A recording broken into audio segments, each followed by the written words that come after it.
नमस्कार सर्कस के साथियों। आज हमारे साथ हमारे सर्कस के एक बहुत महत्वपूर्ण साथी अतुल साहू जी, जो सर्कस में एक लंबे अरसे से हैं। और मेरा एक सौभाग्य रहा है कि अतुल सन 2007 और 8 के हमारे बीएड बैच के स्टूडेंट थे, जिनको मैंने बीएड में पढ़ाया है। बहुत ही एक्टिव पर्सन रहे हैं और शुरू से ही बहुत वाद विवाद करने में आगे रहे हैं। मुझे अभी भी एक घटना याद आ रही है कि जब ये बीएड कर रहे थे और इनके प्रैक्टिकल में 200 में 190 नंबर इनको दिए गए, तो इन्होंने काफ़ी विवाद उस पर उठाया कि मुझे 190 नंबर क्यों मिले और मेरे 10 नंबर कहाँ गए, क्योंकि शायद कुछ लोगों के 192-93 हो गए थे। तो ये उससे आहत थे। खैर, अब ये बेसिक में हैं, हम लोगों के साथ हैं। सीतापुर से उन्नाव अंतर जनपदीय स्थानांतरण में जोड़े सहित पहुंच गए हैं। इनकी पत्नी भी बनारस से उन्नाव आ गई हैं, तो आजकल बहुत बढ़िया ज़िंदगी जी रहे हैं अतुल। और अभी हाल फिलहाल में एक हफ्ता भी नहीं हुआ है, 3 जनवरी को इनको एक पुत्री रत्न की प्राप्ति हुई है। अब ये थोड़े से गंभीर 2 पुत्रियों के पिता हैं। और कोई दिक्कत इनको इसलिए भी नहीं है क्योंकि दोनों लोग बेसिक में, अच्छी सैलरी, अच्छा परिवार, तो कोई दिक्कत 2 पुत्रियों के बाद भी इन्हें नहीं है। तो हम अतुल जी, हमसे मुखातिब होइए और आपसे निवेदन करेंगे कि आप थोड़ा सा अपने बारे में, अतुल के बारे में, अपने आपकी पढ़ाई कैसे हुई, क्या हुआ, और बीएड के दौर में जब आप हमारे साथ थे, कुछ संक्षेप में बताइए। नमस्कार सर। सबसे पहले मैं अतुल साहू, जैसे कि सर ने आप बताया है, सर के मार्गदर्शन में ही मैंने 2007 में बीएड की शिक्षा प्राप्त की है।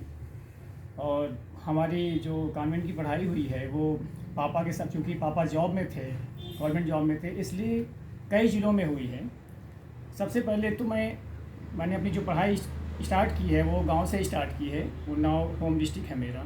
उसके बाद पापा के साथ फिर जो मैं जौनपुर गया, जौनपुर के बाद फतेहपुर से भदोही होते हुए फिर मेरा लखनऊ तक का सफ़र तय हुआ। लखनऊ में मैंने ग्रेजुएशन किया, उसके बाद एमए, तत्पश्चात बीए करते हुए फिर आज मैं बेसिक में टीचर हूँ। और मैं अपने आप में बताता हूँ, मैं अतुल साहू, लखनऊ का निवासी। बेसिक में मैं 2015 में आया, 72,000 बैच से हूँ। और अभी 6 साल मैंने सीतापुर में जॉब किया। इसके बाद अभी हाल ही में मैं ट्रांसफ़र होके 17 जून को मैंने उन्नाव में ज्वाइन किया। मेरी मिसेज़ भी चंदौली में पोस्टिंग थी। मुगल सराय रेलवे स्टेशन से 1 किलोमीटर दूरी पे उनका स्कूल था। अभी वो भी मेरे साथ जनवरी में उन्होंने जो है उन्नाव ज्वाइन किया है। जी अतुल जी, अब ये बताइए कि सीतापुर में 6 साल नौकरी करने के बाद और पत्नी के बनारस या कहें चंदौली में रहने के बाद एक थोड़ी सी दुरूह ज़िंदगी होती है विवाह के पश्चात। 2 अलग अलग ज़िलों में नौकरी कर रहे हैं लोग। जब आपका उन्नाव ज़िले में दोनों लोगों का अंतर्जनपदी में एक साथ स्थानांतरण हुआ, तो क्या अनुभूति हुई आपको? कैसा महसूस हुआ? क्या लगा कि ज़िंदगी बहुत अब सरल हो गई? थोड़ा सा उसके बारे में बताएं। हालांकि जब से मैं उन्नाव आया हूँ और मिसेज़ भी मेरी उन्नाव आई हैं, तब से मेरी ज़िंदगी बहुत ही स्मूथ चल रही है। इसके पहले मेरे साथ ही था, मैं सीतापुर में पोस्टिंग मेरी थी और मिसेज़ मेरी बनारस में, चंदौली में, परिवार बाकी मम्मी पापा मेरे लखनऊ में। तो लखनऊ, सीतापुर और चंदौली तीनों जगह मेरे चक्कर लगते रहते थे। जब से ट्रांसफ़र हुआ है तब से सब कुछ धीरे धीरे पटरी पे आ रहा है। और इसी कारण थोड़ा सा एक दुखद पहलू मेरे साथ हुआ।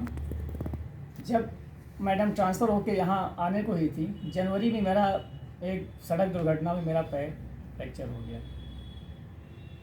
नहीं, तब आपने काफ़ी कष्ट झेले, वो हम लोगों ने देखा। और अब आप काफ़ी हद तक ठीक हैं। हाँ, हालांकि थोड़ी सी एक्सरसाइज वगैरह भी करते रहें तो थोड़ा सा और बेहतर रहेगा। और बेहतर। तो उन्नाव में आपकी ज्वाइनिंग कब हुई, किस महीने में?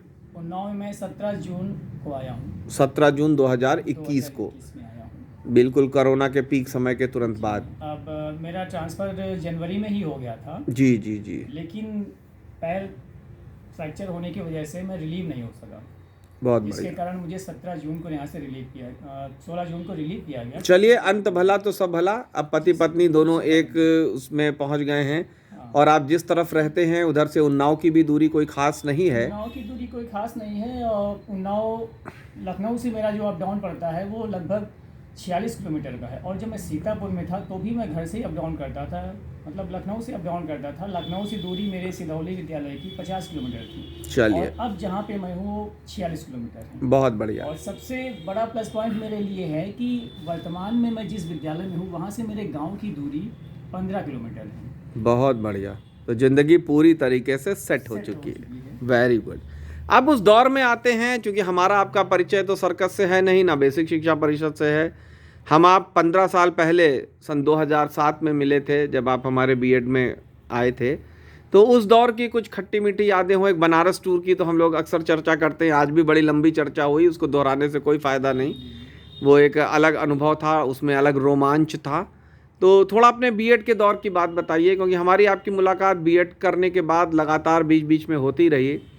आप इसके पहले शादी का कार्ड भी अपना लेकर हमारे पास आए थे। तो उस दौर की थोड़ी सी बात बीएड की, क्योंकि आपके बीएड के बहुत से साथी अभी भी संपर्क में आप जान ही रहे हैं, तो थोड़ा सा बताएं उसके बारे में बहुत संक्षेप में।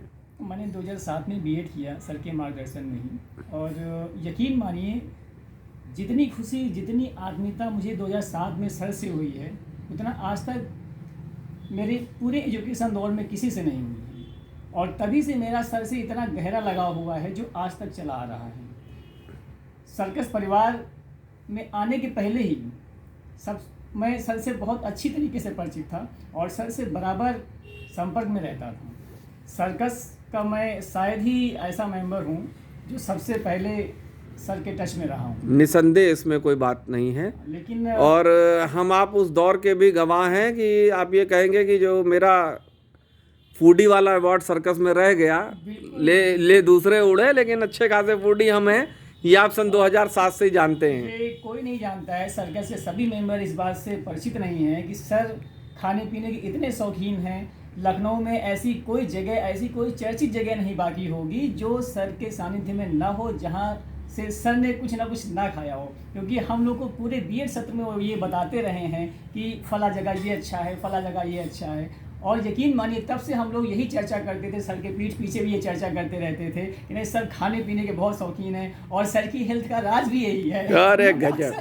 अब तो नहीं, अब तो जो है हेल्थ को हम खुद ही संभालने में लगे हुए हैं। डायबिटिक पेशेंट हैं और खाना पीना काफ़ी कम हो गया है, अब उतनी रुचि भी नहीं रही, लेकिन खाने खिलाने का शौक़ हमें रहा। वो हमारे फादर को भी बहुत था, तो वहीं से हमने पाया है शायद। तो आते हैं अब अपने जिस माध्यम में हम आप बात कर रहे हैं, जहाँ पर ये सब लोग देख और सुन रहे हैं, सर्कस की तरफ। सर्कस में आपकी एंट्री कब हुई? सर्कस की एंट्री मेरी 1 साल पहले ही हुई है जी। कोरोना के दौरान हमारे मित्र अखिलेश जी थे, इनसे 3 महीने बाद मेरी एंट्री सर्कस में हुई है। और मुझे लाने का श्रेय, जहाँ तक मैं गलत नहीं हूँ तो शायद वाइस सर ने ही मुझे ऐड किया था इसमें। जी, तो आपको सर्कस का अपना शुरुआती दौर का अनुभव कैसा लगता है? और आज जो सर्कस का स्वरूप है, मतलब हालांकि आपको साल भर ही हुए, लेकिन साल भर में भी सर्कस काफ़ी आगे बढ़ा है, काफ़ी कुछ बदला है। तो बताएं सर्कस आपको कैसा लगता है, वहाँ रहना, वहाँ के लोगों से संपर्क, जुड़ाव? अगर मैं हकीकत बताऊं तो पहले स्टार्टिंग के 6 महीने मुझे बिल्कुल बोरिंग लगता था। ऐसा लगता था ये कैसा ग्रुप है, यहाँ लोग 24 घंटे एक्टिव रहते हैं, ये पता नहीं दिन भर इन लोगों के पास कोई टाइम नहीं रहता है। हकीकत में ये अपनी दिल की बात आपसे शेयर कर रहा हूँ कि मतलब ये सोचता था कि इन लोगों के पास कोई काम ही नहीं, जब देखो तब उसी सर्कस में, उसी ग्रुप में लगे रहते हैं। लेकिन धीरे धीरे जब थोड़ा सा मैं सीरियस होना शुरू हुआ, सर्कस को मैंने देखना शुरू किया, उनकी पोस्ट पढ़ना शुरू किया, लगा कि नहीं सर्कस वास्तव में एक ऐसा परिवार है कि आप कितना भी फ्रस्ट्रेट हो, कितना भी दुखद हो, सर्कस एक ऐसा परिवार है जो आपको हर तरीके से मदद करता है, हर तरीके से आपको खुश रखता है। सर्कस जब 6 महीने बाद बीतने के बाद मैं धीरे धीरे इस पर सीरियस होना शुरू हुआ। लेकिन जब धीरे धीरे लोगों से परिचय हुआ मेरा, काफ़ी उनके क्लोज गया, तब मुझे इसकी असलियत पता चली, नहीं सर्कस वास्तव में एक महापरिवार है जिसके बिना रहना, कल्पना करना भी मुश्किल है। तो बात, चूंकि आप बड़ी मुश्किल से इंटरव्यू के लिए तैयार हुए, कह रहे थे बहुत छोटा सा देंगे, हम लोग 9.5 मिनट पार कर चुके हैं, तो अब आपको ज़्यादा समय आपका ना लेते हुए एक बात मैं और कहना चाहूँगा। बीएड सत्र में कि मैं स्वभाव से थोड़ा सा जिद्दी था और इस बात को सर बहुत अच्छे से जानते थे। कोई काम होता था तो उस बात के लिए मैं काफ़ी जिद किया करता था। तो सर थोड़ा सा सर के नज़रों में जो मेरा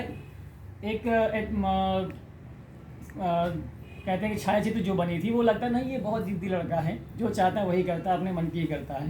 तो अब हमको लगता है शायद वो बात धीरे धीरे सर दिल और दिमाग से मैं हटाने में काफ़ी तरीके से जो है। नहीं, आप बिल्कुल हटाने में कामयाब रहे। हालांकि आपने बहुत सारी चीज़ों में रिजिड हो जाते थे, लेकिन वो उम्र की तकाजे होते हैं। 15 साल बीत गए और परिपक्वता और गंभीरता आपके अंदर आई है। तो अब आखिर में चलते चलते हमारे सर्कस के अपने साथियों के लिए कोई आप संदेश, कोई बात कहना चाहें?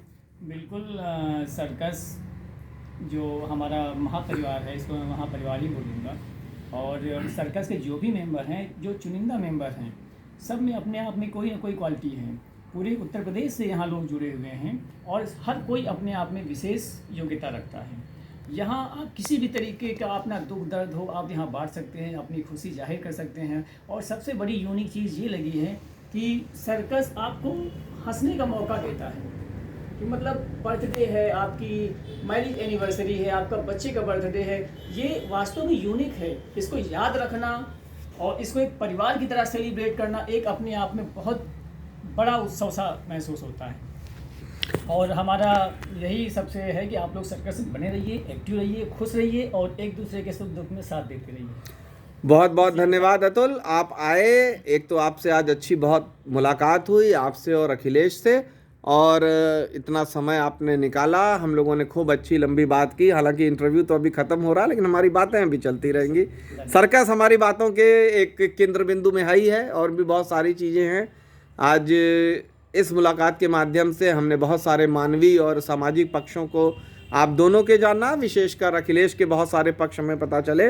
तो बहुत बहुत धन्यवाद सर्कस के साथियों। ये थे अतुल साहू, आपके अपने अतुल साहू, बहुत संजीदा सरल व्यक्तित्व के। बहुत बहुत धन्यवाद। धन्यवाद।